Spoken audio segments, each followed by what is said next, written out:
So I will get you your, that's not what I want. I will get you your review sheet later this evening, and I'll be sure to send an email to everybody once it's up on Blackboard. All right? Okay, so we were talking about images of George Washington, right? That's where we left off, yeah? Is that right? And we were looking at both of these, showing different themes of Washington handing over his commission, and on the left, having already done so, his sword pointed down. This idea that the general has resigned was a really important thing for Washington, because Washington's, could have gone the way of turning military leadership into something more permanent, and he didn't. He chose not to, and this was an important part of his legacy to do this. And so we were looking at the different versions of this one on the left. One of the things I wanted to point to, I don't think, did we get to that?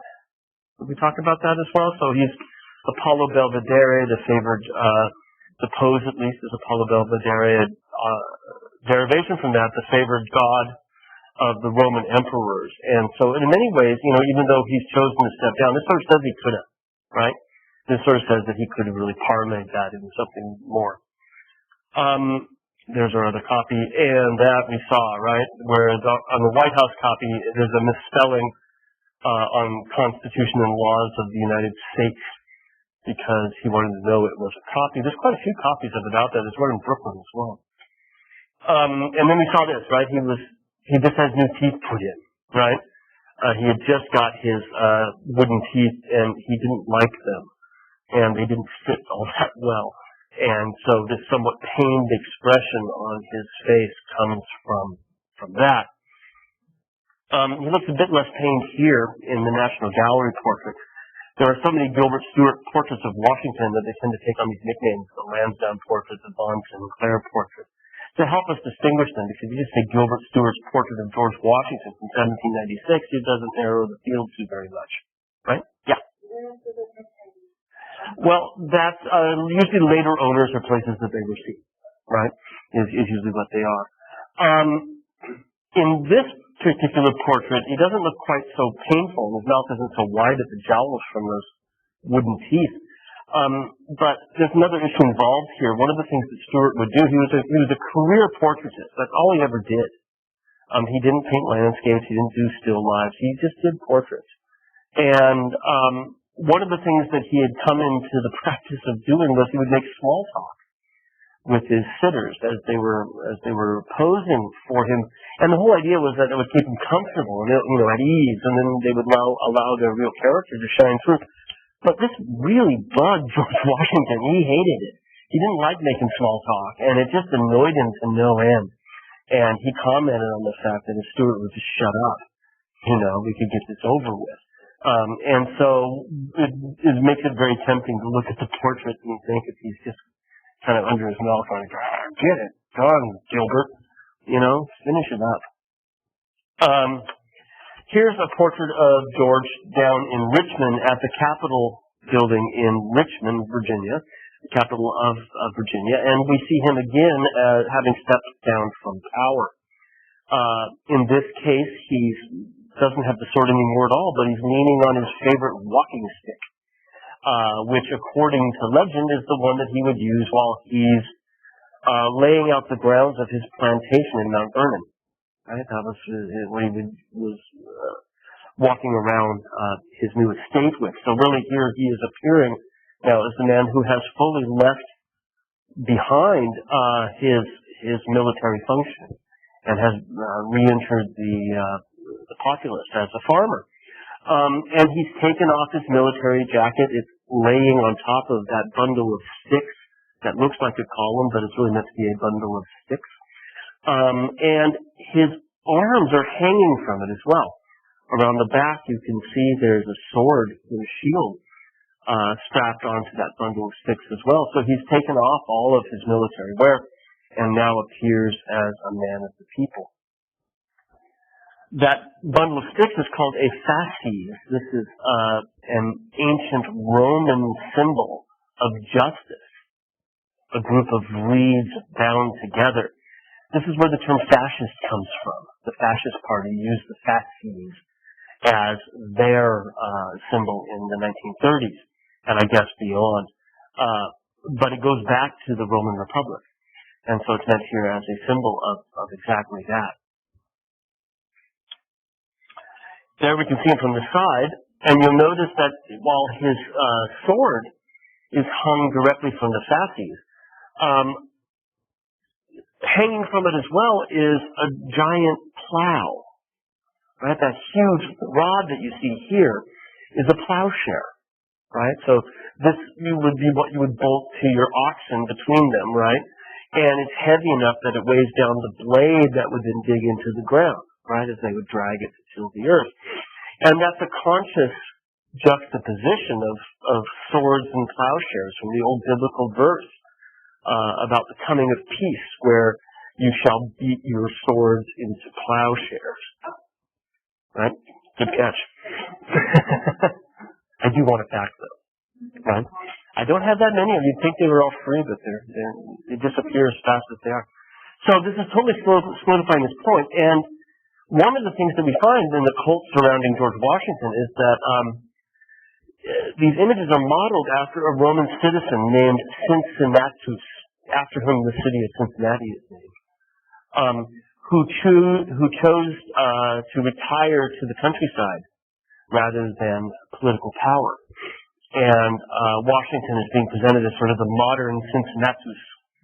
And in fact, there is a society of the Cincinnatus with a mansion up on DuPont Circle, just off DuPont Circle on the Embassy Row, which is dedicated to the memory of George Washington as the new Cincinnatus, right? So these images really are trying to project an image of Washington, one who in fact did consciously step down. Now, what's interesting about these are all done while he was still alive, right? 1780s and 90s, yeah, he's still around. After he died in 1799, right? After he died, the images of him began to change somewhat. Not all of them, but quite a few of them began to change. And, for example, this crazy thing in the Museum of Natural History downtown, isn't that just the most amazing George Washington you've ever seen in your life? But look at the date on it, right? It's 40 years after his death. And at this point, instead of being the man of the people, right, who has stepped down to become a farmer, he's now deified. He's a god, you know? And he looks just like Napoleon, doesn't he? Almost the exact same pose as Napoleon on his imperial throne. And this was commissioned by Congress. And it was supposed to be put in the middle of the Capitol Rotunda, right? Up on Cap Hill, right? Under the dome. Yeah, it was going to sit there right there in the center. So this is part of the group of works that are being made to decorate the new Capitol building, along with the Trumbull pictures, right? This will be sitting right in the middle of it. Our first president now deified, because, you know, Roman leaders believed they became gods after death as well. I guess so did pharaohs, for that matter.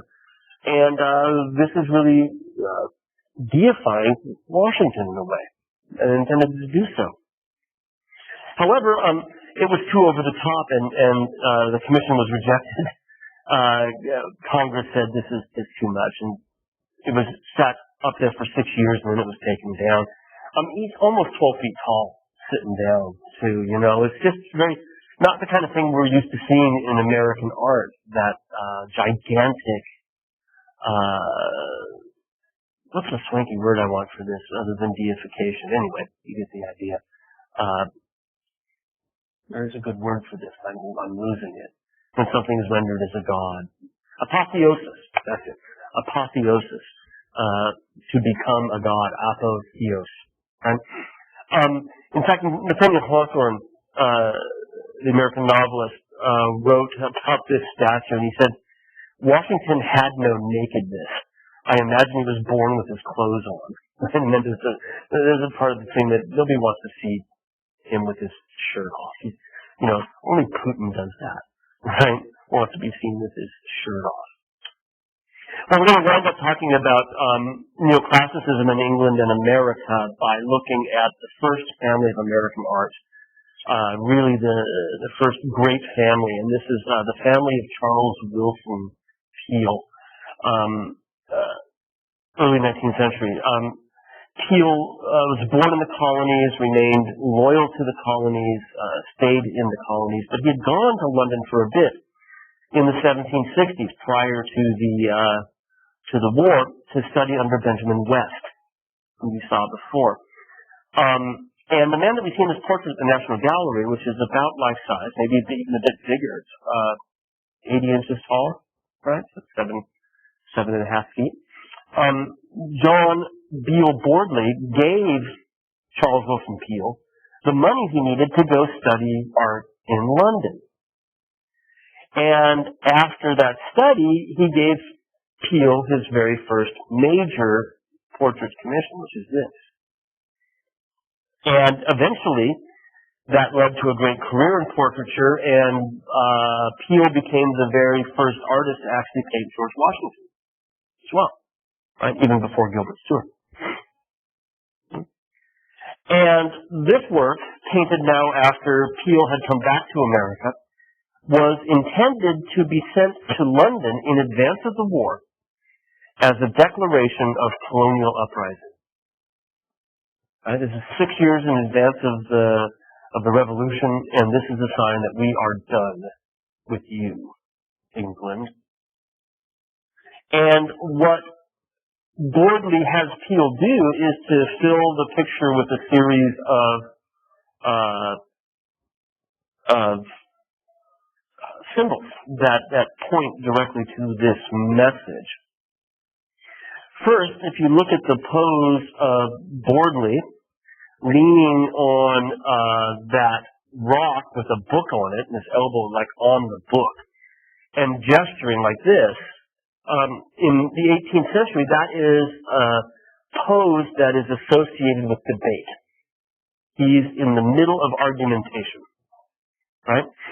So he's proving a point, and it's almost like he's standing at his podium, but the podium is kind of earth itself, you know, the ruins of something very ancient maybe even, although there's nothing really ancient in America. And he's now looking at you, the viewer, as he sent this off to London, right? He's looking at you and he's saying, I got a point to make here, right? And what he's pointing to behind him on the right is a statue of British liberty. This can actually be identified. Right? It's meant to be an allegory of British liberty, and it's holding the scales of justice. And this is certainly meant to refer to the fact that the colonists had been guaranteed to all of the rights of British law, right? So he's saying, as he argues, as he debates, he's also calling attention to this reminder that Britain had guaranteed the colonists, right, due rights under British law.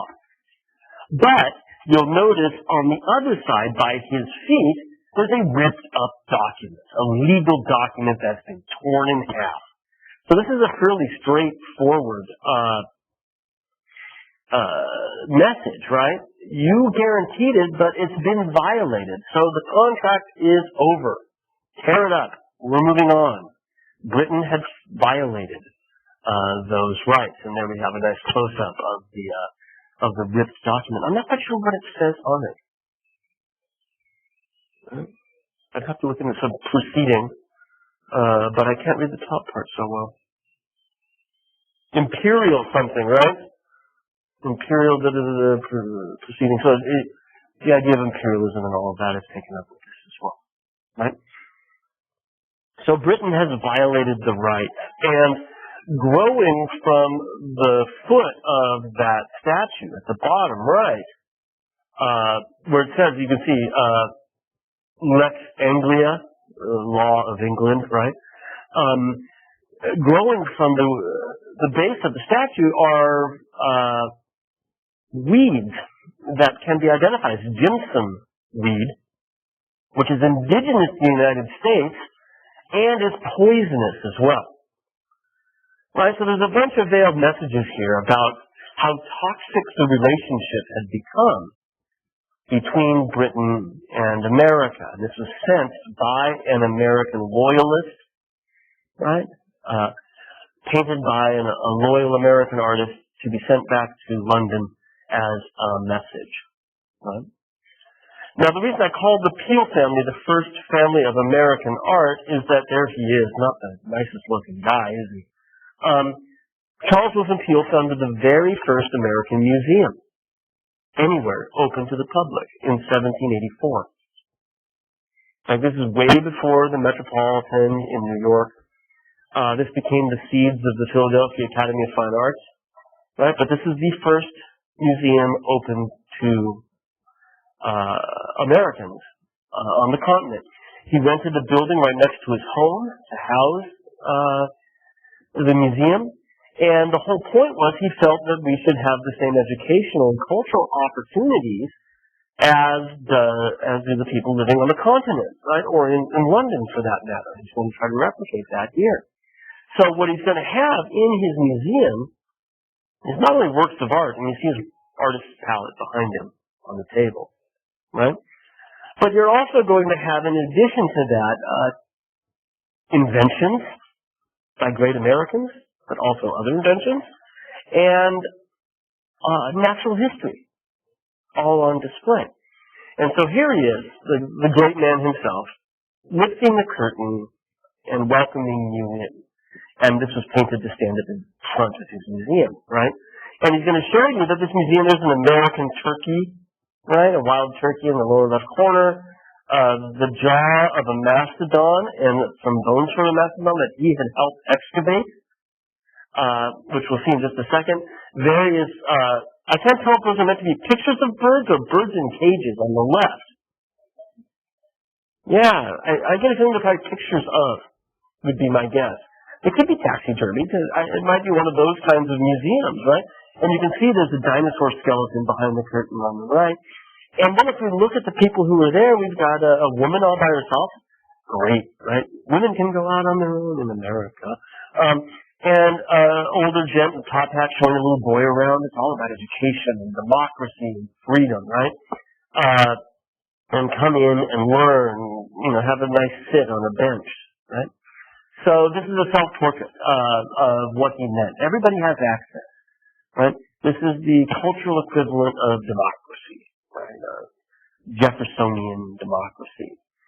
And in many ways, when he first opened the museum, well, not in many ways, I got that phrase out of context. When he first opened the museum, he had a lot of criticism saying that there was no educational value in this. You're wasting your time. And I think in many ways this picture is meant to refute that argument, Oh, there's plenty here, look. And what's also fascinating is that the coolest stuff in the museum is not what he's showing you, right? He's lifted up the curtain and the whole point is, look, there's more here and there's some really badass shit here, right? I got a whole dinosaur skeleton back here, but I'm only going to show you a piece, right? And you got to come to the museum to see the rest of all this really nifty stuff that we've got here, because I know you're interested, right? I know you're into this, right? The whole museum was bought up by the Philadelphia Museum of Art and the Pennsylvania Academy of Fine Arts right around this time, and the portrait seems to have been directly related to sort of showing us this great collection that he had come up with. Now, he's more than just an artist. Like I said, he helped excavate that mastodon, the bones you see here in the foreground. And this picture from the Maryland Historical Society in Baltimore shows them actually excavating the mastodon. So they've got down here they have the area dug out with pilings driven as they're bringing the water up out of this area because they've dammed it off so that they can get to the bones of the mastodon. And if we look at the close-up, he's got a full-size drawing of the mastodon's leg here. And he's surrounded by his wife and kids are all there with him. And in fact, we're going to see a couple portraits of this one right here, painted by his other sons. But they're there on the side, and he's leading this effort, right? I really like these guys who look at the role of art as an educational tool and see no real great distinction between being an artist on the one hand and being a great scientific thinker in another capacity. That in many ways everything is about discovery everything is about transmitting your ideas, having ideas that are worth transmitting, and then transmitting them. Look at that piece of lightning in the background too, by the way. Can you see that in the slide on the left? There's a bolt of lightning as the clouds have moved in. It's almost like they're undeterred, you know. Weather can try and stop the work, but Charles Willson Peale will go on. And it's scaring the horses in the background. You can see them just behind that cross beam, right? But Peale's not scared. He's going to keep working hard to do the work that has to be done. And he's still dressed not really dressed properly for the occasion, right? And, because he's not going to get down in the muck, right? He's going to direct all those workers for indeed down in the muck. Danielle, is that a hand or you? Okay. Don't pull it back. I just wanted to make sure I wasn't more than. I love this picture, and I just wanted to bring it in because I absolutely adore it, but also to set up the stage for the rest of the Peale family. This is up in Philadelphia, the so-called Staircase group, showing two of his sons, Raphael and Titian Peale. He had, something like 17 kids all told, but he had two different wives, so I guess it's not so bad for him, right? And 11 of the kids are in the picture on your right. And what's interesting is that in the picture on the right, both wives are there as well. So, I think it's meant to be a memorial as well. But the first wife had 10 of the 12 kids. And all 10 are named after famous Renaissance and Baroque artists, which is really a very neoclassical thing to have done, I would say, right? How better can you make the classical period modern than to name your kids things like Raphael and Titian, right? These great Italian Renaissance artists. And so here's this wonderful portrait with a real door frame, right? It's almost, it seems ultra modern this way, right? The step at the bottom and the green frame are real, and the rest of it is painted. And the story is that George Washington went to visit him. Remember, he was the first one to ever paint Washington. And he walked by and stopped because he thought they were there. And in fact, if you ever go to Philadelphia and see the slide, it has that effect. It really is incredibly realistic. And one of the hallmarks of Peale's art is his degree of realism. Really sharp, refined realism. And again, I think we talked about this a bit with Benjamin West, and also with Copley, that realism can be seen as having a sort of moral equivalent. Realism is truthful, it's honest, as an art style, and Americans feel that that's what we are as a people, even then. And is there some connection there, some symbolism to the actual style itself? Well, whatever the case, the kids, many of them, because of their names, became painters themselves.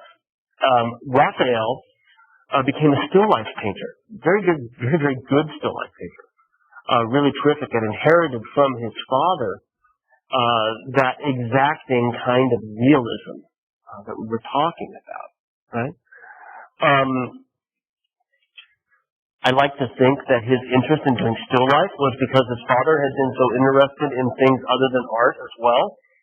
The connection between art and science, natural observation, and the idea of still lives is exactly that same sort of intersection between the natural world that one very closely observes and analyzes and tries to understand, and the art. Right? So Raphael is this still life artist. Oddly, Dad didn't like it. Dad didn't approve. Charles Willson Peale said that still life is a lesser art, which was a fairly traditional way of looking at still life, as being sort of down the scale from history painting or portraits, which required a lot more from the artist. That said, the tradition behind still lives, going back to the earliest still lives in the 16th and 17th century, is that they were allegories. That when the artist chose the different elements to include in the still life, that as those are grouped together, and the way that they're arranged is meant to symbolize certain moral virtues. Right? And this is the tradition going back to the 17th century. You'll notice on the left that melon in the foreground seems to have been an afterthought because he's painted the watermelon behind it completely. And as the paint has gone somewhat transparent, you can see right through it. That's not the original intention. That's what we call a fugitive pigment, right? It changes over time. But these works have a sort of sense of being presented to you as something that's real good to eat. Various textures, various smells, always including these beautiful cruets and glasses behind them. Look at how on the one on the right from the National Gallery, the light is reflecting through that cassis or wine, right? Directly behind that lemon on the left. Or how he's perfectly picked out the glass on the right and how it works, you know. Terrific painter. And really, really beautiful still lifes. This is the tradition that Raphael Peale is drawing from, are these Dutch still lifes from the 17th century. And the standard way that they have always been interpreted, even though they show us very luxurious objects and very luxurious things, the way that they've been interpreted all along are allegories of restraint. Because for all of that luxury that you see here, whether it's oysters, imported lemons, mincemeat pie, olives also imported, right? None of them have been completely consumed. And if we look at Raphael Peale, we can say the same thing. He's cut open the watermelon, and the other one's left to be cut open. The seeds and the juice are pouring out onto the table, but it's not fully been eaten. It's tempting, but somehow that temptation has been avoided. And for our Dutch artists, it really was kind of about the idea that life is short, and one should pay attention to the afterlife as well. Life is dangerous, and so you have things tipped over. There's a glass right here that's tipped over, right? These plates that are precariously placed on the edge all suggest the frailty of life, the burned out candle. And with Raphael Peale, sorry about that, we see less of that. But I think the idea of displaying the fruit to us to be eaten ties into this same sort of outlook about moral restraint, not overdoing it. Right? Moderation and self-control were, in fact, things that were much on American artists' minds, much on Americans' minds, especially as we're founding our new country. We have to think of these images being produced in a country that's thinking about its future leaders, you know, as we're just getting going, really. What kind of characteristics should we look for in the future leaders of America? And one of the things that comes up again and again is that we need moderation and self-control, right? And these pictures tie into, I think, in many ways, that exact same mindset. Right? Now, here are two portraits of Rubens Peale by two of his brothers, Rembrandt and Raphael, painting Rubens. And as you can see, they've all got good Dutch or Italian names from the Renaissance or Baroque. He was wearing a top hat in the Mastodon picture, a few pictures back, right? Now that you've seen him. Right. Can you see him here? There he is, right?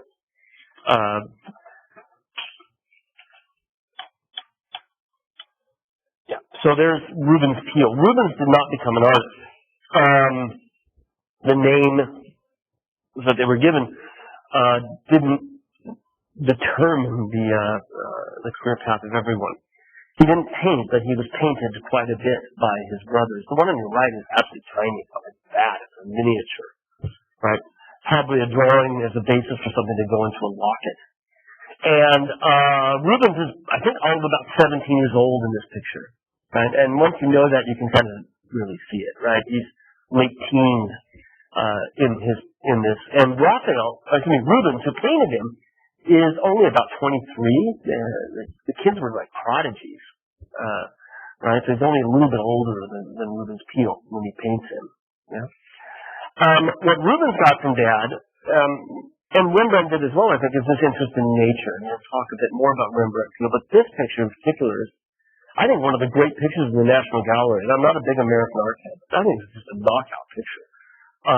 Insofar as the sense of realism, the exquisite detail that's brought to the picture, and the sort of, the proximity you have to it, it really is brotherly, isn't it? You're right up in his face, right? Many times portraits will give you a little bit more breathing room, but even though there's a shelf between you and Rubens, you get the sense that he's there and he does pot. He was to geranium, right? And he was the person who was able to get the geranium to grow in America.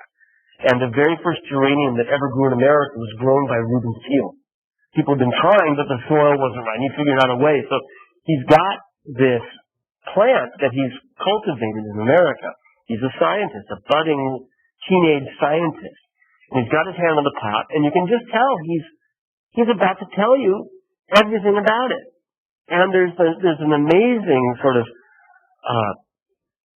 familiarity and warmth and comfort in that proximity. It's not off-putting at all.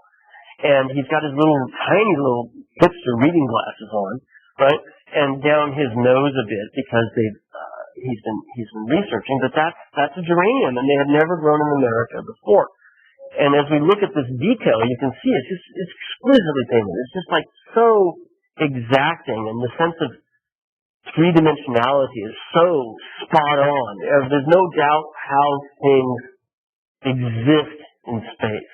Yeah, Danielle. I've been trying to figure that out, and I think there's got to be probably those ones, because they're smaller on his face, are probably meant for doing, close-up work. I basically have two sets of glasses, on right now. I have progressive bifocals. So I'm wearing two pairs of glasses, it's just all in one frame, right? And I actually have a pair for computer work that are just the bottom bit, because sometimes this can be a pain in the ass.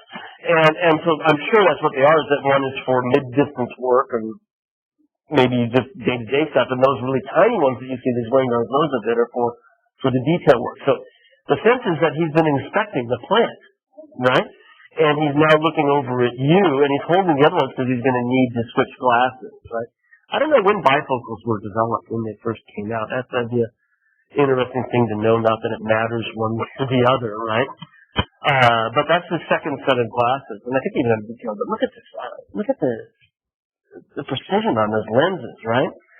They're just absolutely perfect, and the way the light goes through them and focuses on his cheekbones. Don't you wish you could do that? I wish you could get something that realistic, and also capture. There's something about him that's kind of. He's so comfortable with himself, for a 17-year-old kid. He's captured this confidence that he has. That's not, I don't think it's really cocky. But maybe that's just me, I don't know. I don't find it terribly cocky or smug. I think it's just somebody who he knows what he's doing. And he's confident in being able to explain it to you. There's no nerves here for being on stage. I guess it helps if you're talking to your older brother, across the table, but I think he captures him as this great intellect. And look at not only do they have the light coming through the glasses, but look at how it illuminates the irises in his eyes. It's like he's got an inner fire, to his eyes that really, really comes out. This really is a great picture. Terrific portrait. Yeah.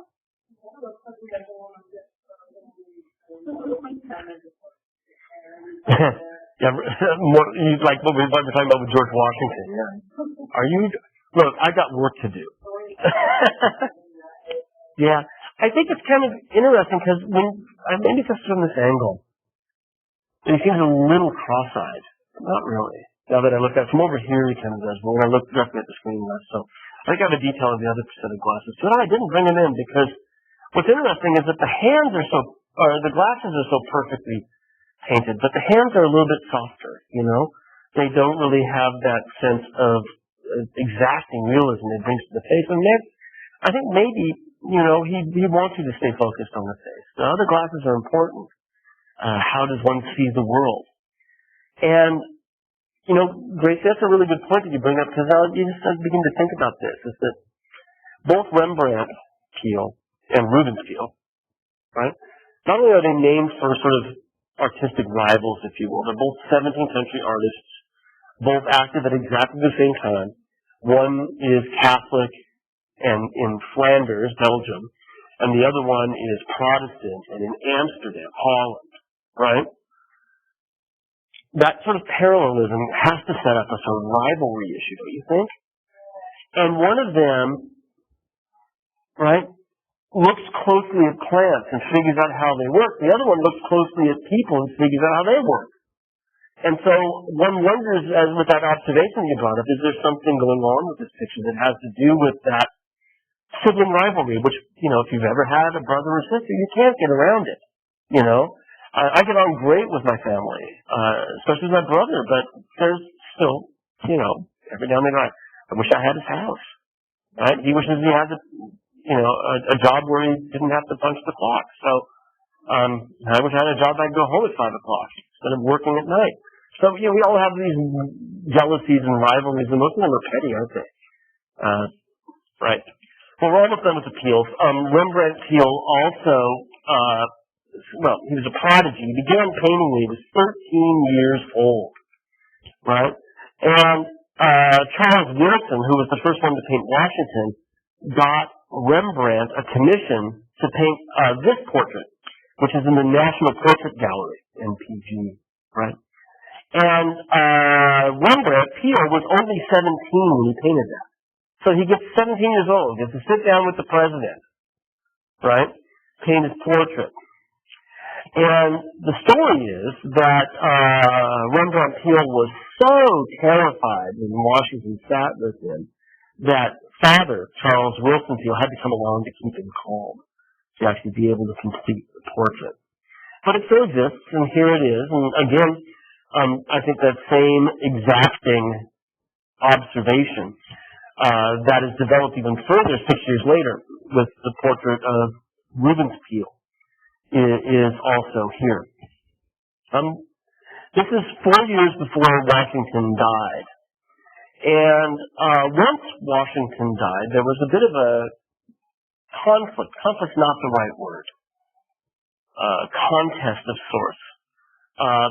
Between Rembrandt Peale and Gilbert Stuart as to who was going to have their portraits become the standard. Right? Now that he's gone, whose portrait is going to be the standard memorial of George Washington? Right? And so some contention there between the two of them. Each of them wants their portraits to become the official portrait of George Washington. And it's Gilbert Stuart who eventually wins. Right? I mean, the Washington that we all know is based on this work of art on your left, the Athenaeum portrait, where you can see obviously became the basis of the dollar bill, right? And the official portrait of George Washington. Now, does that look more like him than Rembrandt Peale's portrait? Probably not. We don't remember people. Memorials aren't really about how people look. It's how people want to look, right? Yeah.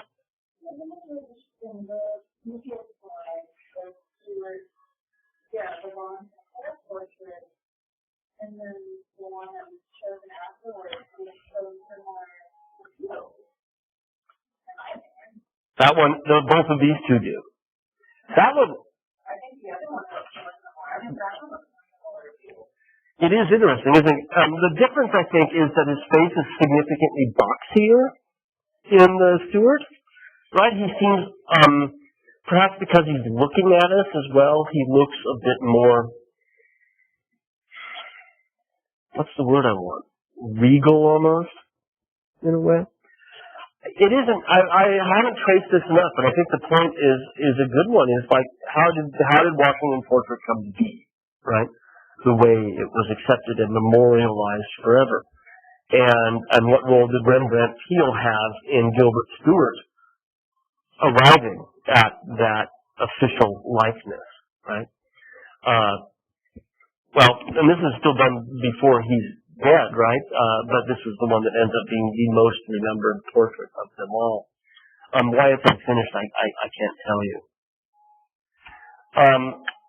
Well, Rembrandt Peale painted this, a recent acquisition by the National Gallery. This was in the Corcoran collection, and now we've got it because the Corcoran shut down. We, the National Gallery, have it because the Corcoran shut down. Rembrandt Peale painted this in the 20s, well after Washington is dead. You'll notice, Danielle, that he's now made it look even more like the official version, right? Because this is 20 years, 30 years later, right? So now this is set in. This is what he looks like, right? In retrospect. And so Rembrandt has gone back to being even closer to Gilbert Stuart. And it shows him during the Civil War before Yorktown as general. And he painted this on spec. It's 13 and a half feet tall. 13 and a half feet tall? Is the ceiling 13 and a half feet? Probably just about, right? That's about 9. Yeah. So yeah, that's maybe even not quite 13 feet tall in here. Maybe it wouldn't even fit in this room. But he painted it on spec. Right? He painted it hoping that Congress would buy it because they had begun to decorate the Capitol Rotunda. Remember, in the 20s, we've seen 3 or 4 works related to this renovation of the Capitol after the War of 1812, right? And we had seen the Trumbull pictures, the Declaration of Independence, for example, that crazy Greenough portrait where he looks like a god, Washington looks like a god, and Rembrandt Peale painted this, hoping that Congress would buy it and put it in there with the rest of them. And here he's commanding the construction of the trenches during the Revolutionary War with that same pose, right? The hand out to the side that's derived from the Apollo Belvedere. I think they didn't get it. I don't think they bought it, right? I don't think they wanted it. And I don't know exactly why that is, but that's probably exactly how it wound up in the Corcoran collection before they closed the doors.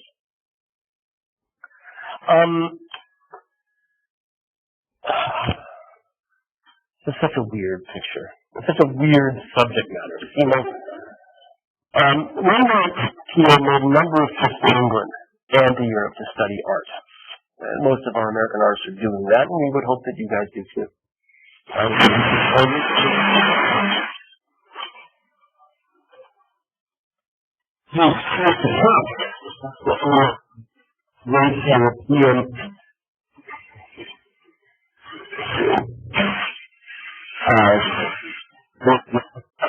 European from he's going to open these things in Philadelphia, and this was the work that was going to be the centerpiece of his new museum of neoclassical art in Philadelphia. This pissed off Charles Willson Peale to no end. Because his museum is also running in Philadelphia, and he figures it's just competition, right? Because he doesn't see a separation between paintings and, other kinds of education. In addition to that, he told his son, Charles Willson Peale, told Rembrandt Peale, don't paint this subject. It's too creepy, he said, basically. Which I would have to agree. Now, this is what the story is. It's a Roman myth that Simon, C-I-M-O-N, like Simon with a C, right? Simon was falsely imprisoned and was put in prison to starve. And at night, his daughter snuck in to breastfeed him. It's just a creepy subject, right? But it's not like Rembrandt Peale was the first artist to ever paint it. And certainly, again, I think it's meant as one of these exemplum virtutis pictures where, put the ewe behind you. Is it worse to be ewe or is it worse for your dad to die of starvation? Okay? So we've seen so many of these exemplum virtutis pictures are about duty and citizenship, right? And in this respect, she's got to think, okay, it's not as, it's more important that my father survives, right? And he was not the first to paint it, and some of the guys who did it in the Renaissance, like this German print, this tiny little print here, about like this, it becomes really even creepier, I think, because of the way their bodies are sort of wound up in each other, you know, and they're almost embracing. And you can almost see with Rembrandt there's some reluctance to it. And I'm wondering, I don't know the Miss well enough to know if he's blind or not, because there's something about maybe he's just trying not to look at her, you know, which I would imagine that if I were starving, I would not be looking. I'd be trying to imagine something else, right? But it's a fairly common work to see, and you can see that there the guards are watching her as she does this. She's about to be surprised. And with Rubens, I think it's certainly far less sexy, even though Rubens is a fairly sexy painter. But this is a theme that we see all over the place. When Peale said don't do it, right, warned his son this was the wrong idea, turns out he was absolutely correct in saying that. Because when Rembrandt Peale opened up this museum in Philadelphia, put this thing in it, one of the reviewers of the new museum said that the picture was, quote unquote, perfectly disgusting. Right? So it did come back to bite him in the end. Well, with that, we're going to turn to Spain, and we'll get to Goya. First, we're on Goya now, right? The next required reading is Goya. So I'd like to have you have that read for Friday, okay, and bring it in on, or Friday. Friday's the day we meet, right? Have it on Friday, right? So make sure you have a copy available so we can actually look at it. It talks about some of the works by Goya that you might remember from intro class, the Caprichos engravings, The Sleep of Reason Produces Monsters, right? I'll send out an email reminder to you all so you remember to bring that in with you on Friday, okay? And bringing it in means, your computer's just fine, so long as you can get around in it, right? Or a tablet or any other way. You don't necessarily have to have a hard copy with you, but we'll be discussing what goes on in that reading and how it relates to Goya's works on Friday. Now remember that from this point forward, nothing is on the next exam. This stuff is moving towards the second exam. Okay? So the stuff that we cover from Goya isn't on the slide list, right? So now you've seen everything that you need to have seen to begin to cram for the final week from today. Okay? Oh, right, I didn't put it at the end of this.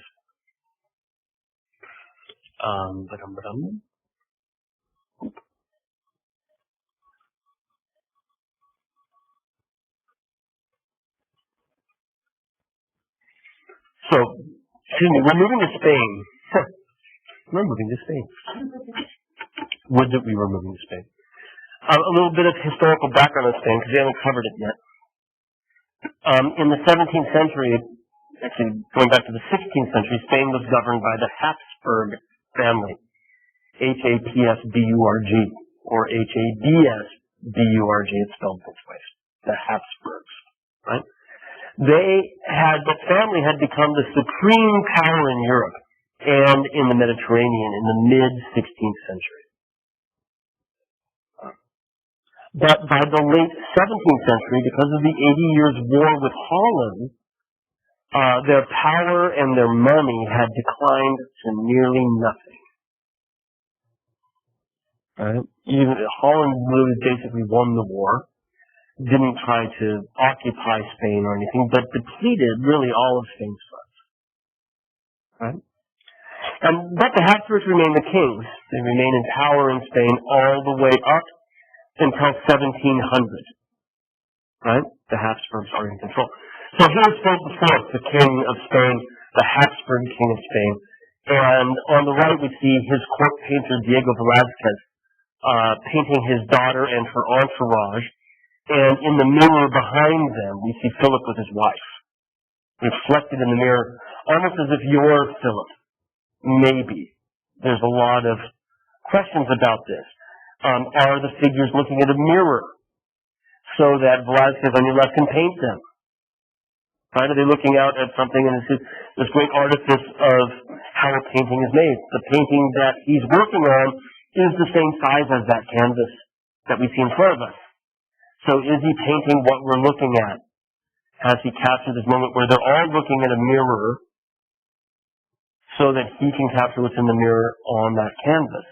And if that's the case, then how do we account for the mirror in the background? It's really a complex and somewhat confusing picture. But both of these are royal commissions of Philip IV, or Philippi IV, and his family, the Habsburg King of Spain. The Habsburgs were succeeded in the year 1700 by a branch of the French kings, a branch of the French throne. Philippe V is a member of the Bourbon family. That is the same family, that is the same lineage that becomes kings of France during the Restoration, right, after the Revolution and after Napoleon. And were also part of the line prior to the Revolution with Louis XV and Marie Antoinette. Right? That's the Bourbon family, or Bourbon, if you will, right? So the first Bourbon king in Spain is Felipe IV, came to Madrid from France, and brings with him a number of non-Spanish artists. His heirs continue to hire foreign talent to decorate the court. These two works, Tiepolo on your left, Mengs on your right, were painted under Felipe's grandson, King Carlos III, who had hired Tiepolo from Italy and Anton Raphael Mengs from Germany to come and decorate his palace. And both of these artists bring the traditional styles of palace decoration from the rest of Europe to Spain. This is all background for Goya. Are you confused? So much information. Right? Think about the broader strokes, right? The King of Spain, French, bringing non-Spanish artists to Spain, setting up a very non-Spanish tradition that supplanted Velázquez. Okay? Broad strokes, right? Yeah, I'm sorry, too much information. TMI. He didn't just say that. Professor Turbridge, TMI. Give me the broad strokes. In fact, I think just say that to me, right? Give it to me again in the broad strokes. There's the broad strokes, right? Okay. French lineage, Spanish king brings non-Spanish artists to decorate his palace as they come there, right? Sets up that tradition. So it continues through the 17th century. Okay? And what we see is this sort of overblown style of Baroque painting where the ceilings open up to heaven above, right? They really look as if there is no solid ceiling overhead. These are two different rooms in the royal palace, and each one of them is decorated so that the heavens circle above us, and that the edge of the wall becomes the lip, if you will, that opens up. And you can see this more clearly in the Mengs picture on your right. Right? This begins to provide a background for Goya, because what we'll find is as Goya starts to paint, which is in the 1770s, the dominant style was Franco-Italian, or I should say kind of international Baroque and Rococo. Right? He comes into a very strong Rococo tradition. And so if we look at some of his earliest works, they kind of pick up on Rococo themes. Right? Lovers in the garden, you know? And if you look in the background, you can see those smoke-like trees, you know, somewhat darker than your standard Rococo work, you know. It doesn't have that sort of misty, frothy, foamy kind of style that Watteau or Fragonard might have, right? The shadows are deeper and darker. And as we look at Goya, we'll see that there's something, always kind of a dark undercurrent. At the same time, if we look at the way her face is lit, kind of artificially, isn't it? I mean, where's the light source for her cheeks? It's theatrical almost, isn't it? Like a footlight. That gives it a sort of sweetness, and then those trees in the background can remind you that he's been looking at other Rococo works, right? Very similar in many ways to these things. And I just brought back in Fragonard's Blind Man's Bluff because, again, this idea of playful love in the garden is, as a Rococo theme, is something that we see here. And again, the brightly lit background, which you can see back here, right, is opening up back here as well. And again, the passing clouds, the heavy, dense weather. It really owes a lot to Rococo. But for Goya, in addition to the darkness he brings, there's also a very, very crucial difference. And that is the class of people that he depicts. Even though these clothes might look fancy to us in the 21st century, the clothing identifies them not as aristocrats, but as professional servants to the aristocrats. A maiden butler, if you will.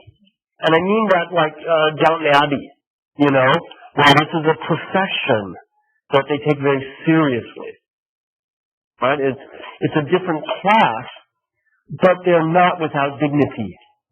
Right? Do you guys watch Downton Abbey? My wife did. So the butler is an important part, if you will, of the family, important part of the estate, but they're not aristocrats, right? They're servants. Yeah. It looks as if they are, like a garden wall, yeah, and then there's a puppy on her lap. Yeah. I think it's a dog. We tend not to see cats as pets, often in pictures. Around this time, I'd love to find out when we start to see cats in pictures as pets. But dogs are far more common. So she's got a parasol, they're sitting in the garden, and looking at my computer, I can even see the bricks in that wall. And maybe you can barely see it up in the upper left corner, the range of bricks in the wall that they're leaning on. But again, I don't think that it's possible to sort of understand the lighting in this work. Right? The terms for these professional servants are, if it's a woman, it's a maya or maca. Does anybody speak Spanish? I don't. And as a J, is it Maya? I always said Maya, but I didn't maca. Maya? Yeah. And a mayo for him, right? It's probably harder than I'm making it, right?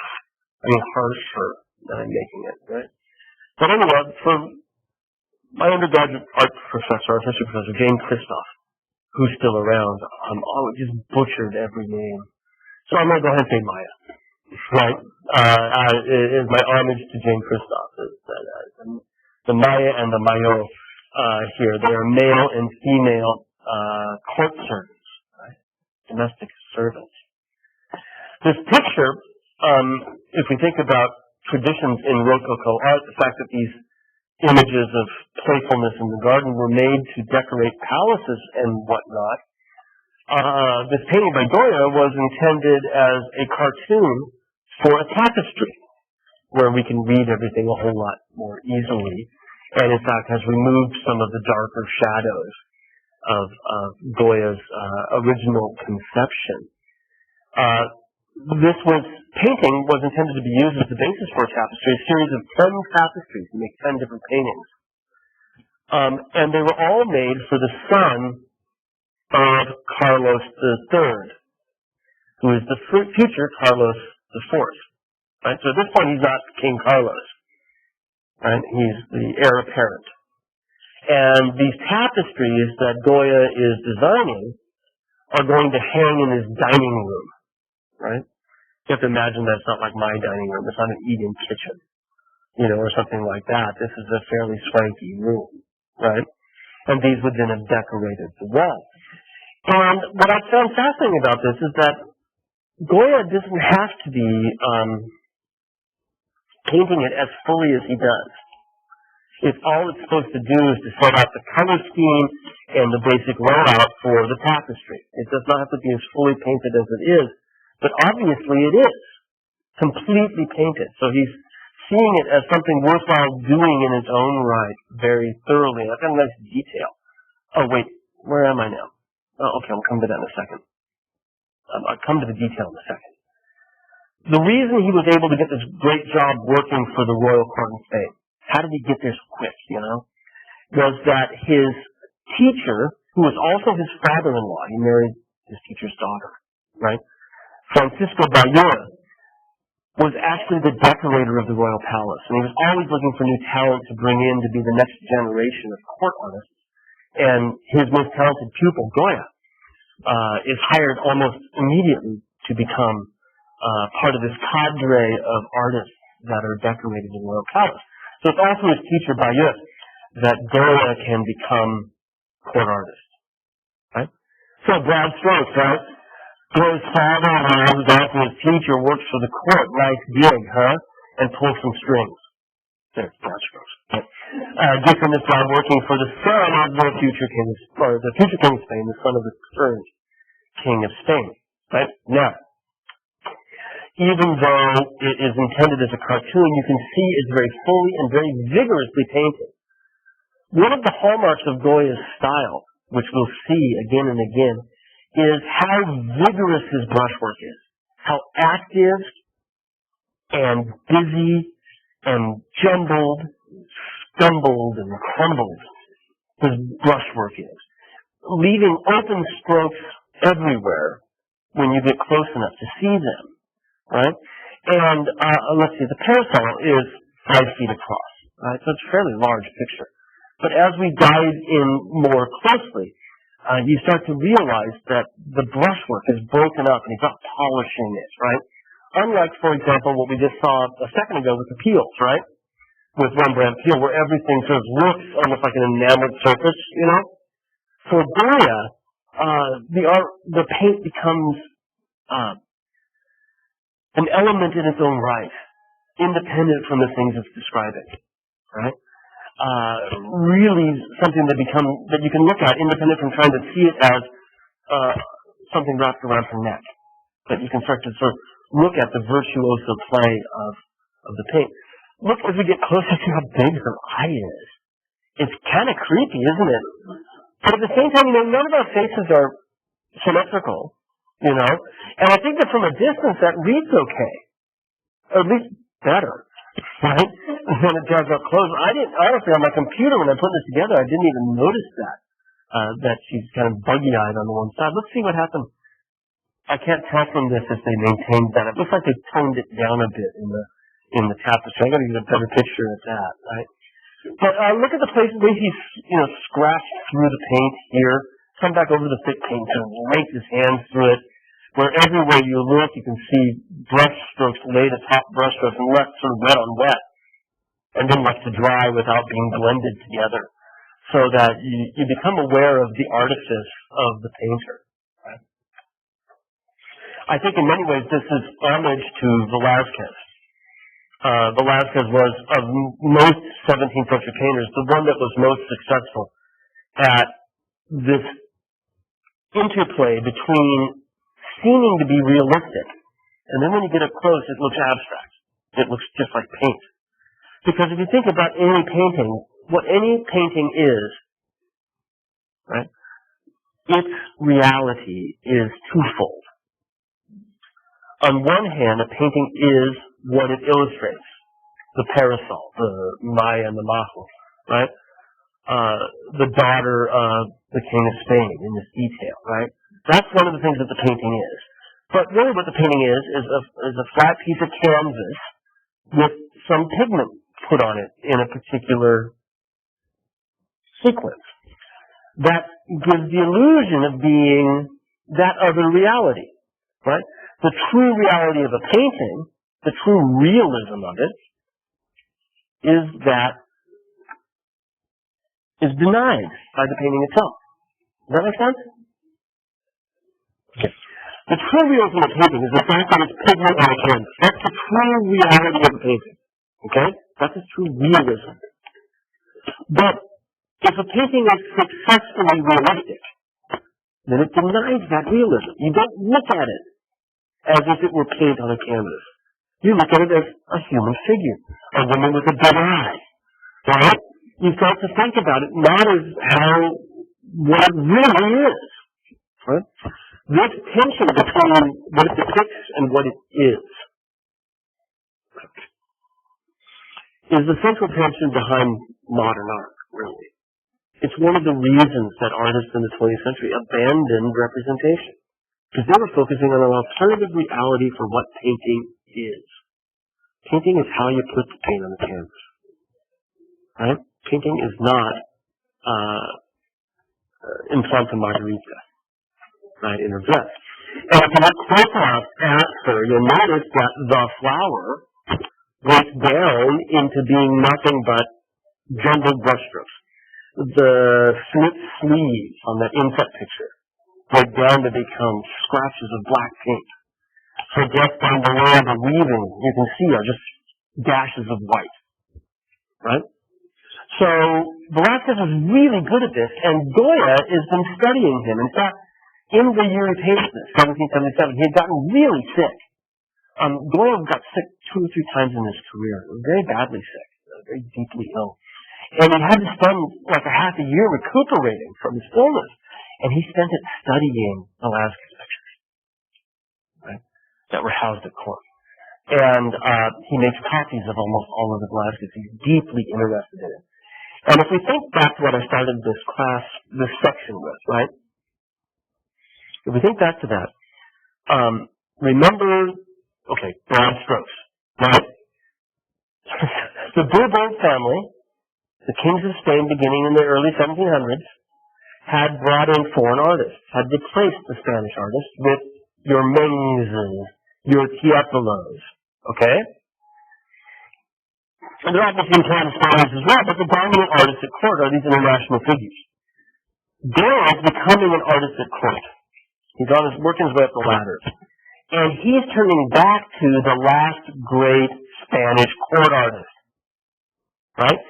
He's going to make a Spanish art, I think. Or at least one that he sees to be Spanish. By returning to these roots and moving away from that Rococo. Now, it lingers. It's a tough problem to break. But we're going to see him breaking away from it, right, and moving in his own direction. And I think the darkness of this and this veiled creepiness of it is leading us there. But his interest in Velázquez is something that will continue through his entire career, right? So, the year that he paints this is a year that actually he spent a lot of time studying Velázquez. This picture, again, a lot of Goya's sitters are pretty creepy looking. I think Charles Addams loves him. You know the old Charles Addams, turned into the Addams Family on TV, but he made all these New Yorker cartoons with Gomez and whatnot. I think they're based on Goya's pictures. But this is, his work for the court led to this commission, this first big portrait commission. This is almost 9 feet tall, this picture, right? Massive portrait commission. And the Count of Floridablanca, the white flower, right? Floridablanca, is the prime minister to Carlos III. He's the prime minister to the king, right? And Goya's been working for the son of the king. And is noticed by Floridablanca and is asked to paint him in an official portrait. So he's wearing his official clothing, and he's illustrated standing in his office before his desk that's covered by books. Does that sound kind of scary familiar? Standing in his office before a desk covered by books, right? That's how Gilbert Stuart painted Washington. Yeah. Now this is earlier, right? That's 1795-96. So this is more than 10 years earlier. And it shows the degree to which, even though we linked various things and read stuff into this, you got to be kind of careful, because that's what official state portraits kind of look like, right? Put him in his desk or his office. I don't think that Gilbert Stuart knew this picture, right? But they both are following on the same time-worn convention for showing a leader as a knowledgeable and thus worthy leader. And of course, obviously, Napoleon, right? Which is even later still. But all three of these things really have the exact same convention full-length portrait looking out towards you, addressing someone who's coming in to visit them while they're busy at work, right? In one way or another. And to what degree it's coincidence, to what degree it's tradition is a difficult issue to sort of tease out. Now, differences between Goya's treatment of the theme and what we've seen before. That darkness, right? Look at how shadowy that thing is. And that comes out of Velázquez.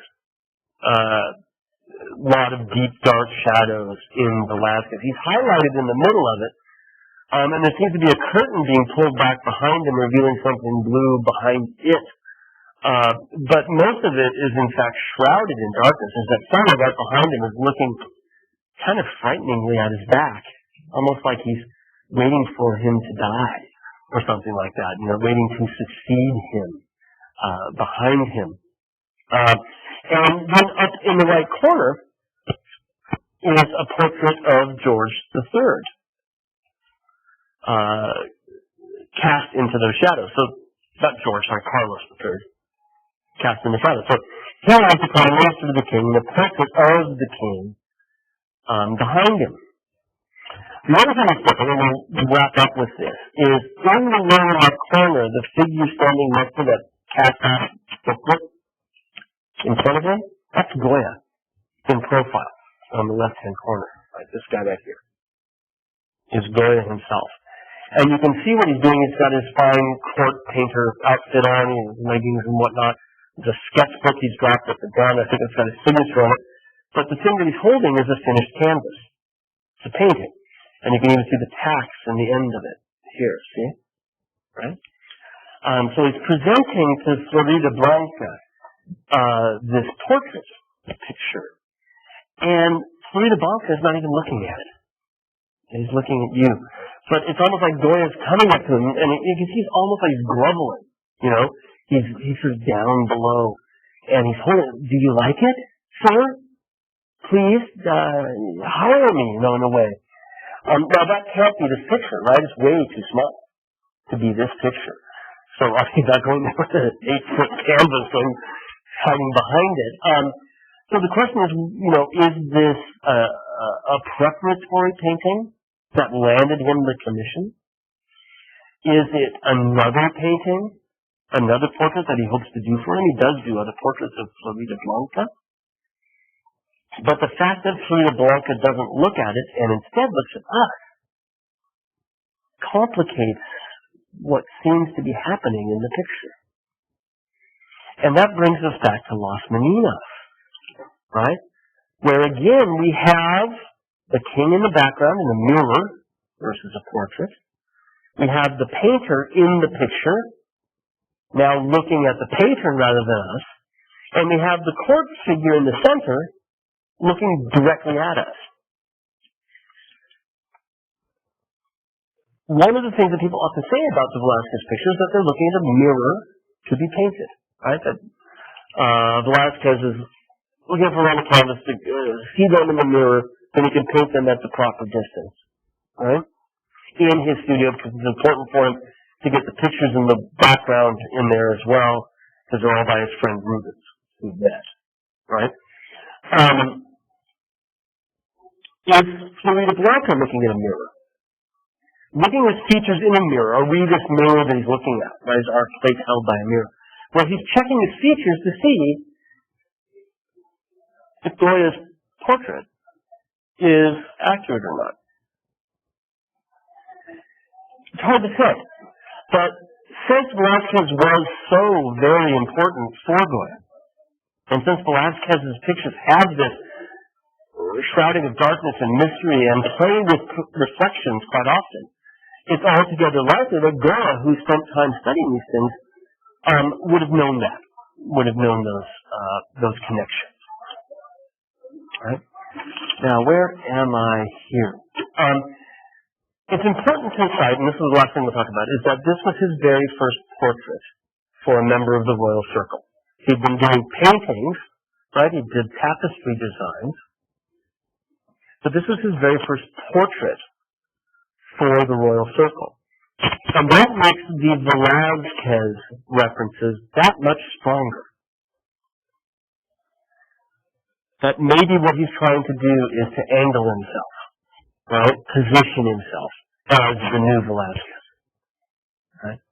The new great Spanish artist for the great Spanish court, right? It was a smash. It was a huge hit. Everyone loved this picture. And it led to a very, very long association with the Spanish crown. Made Goya the number one choice as a portrait artist for Spanish aristocracy. Right? This painting made his career. So a little bit over time, I find it kind of odd that it made his career because he's really ugly. But he must have loved it, and everybody else did too. And that's this great unanswered question for me with Goya, is whether or not he's trying to flatter his sitters or whether he's making fun of them, because something about them is kind of ugly. Well, we'll pick up Goya on